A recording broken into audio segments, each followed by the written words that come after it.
நாடான கத்தார் எப்படி இவ்வளோ பெரிய பணக்கார நாடாக மாறுச்சு?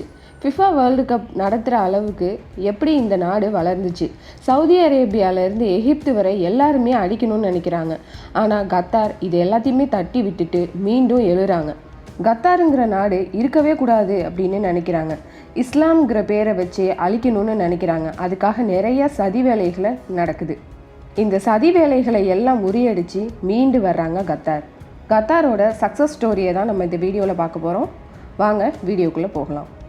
1971 தான் கத்தாருக்கு ஃப்ரீடம் கிடைக்கிது. அப்போ அது வரைக்கும் கத்தார் யார்கிட்ட அடிமையாக இருந்தாங்க? வேற யார்? நம்ம இந்தியாவை அடிமைப்படுத்தி வச்சுருந்த பிரிட்டிஷ் தான். 1900ங்கிற காலகட்டத்தில் அல்தானிங்கிற குடும்பம் தான் கத்தாரை ஆட்சி செய்கிறாங்க. யாரோட பேரில் அப்படின்னாக்க யூகேங்கிற பேரில். யூகே என்ன சொல்கிறாங்களோ அதுதான் கத்தாரில் நடக்கும். 1913 ஜூலை 17 ஷேக் அப்துல்லா பின் காசிம் அல்தானி அப்படிங்கிறவர்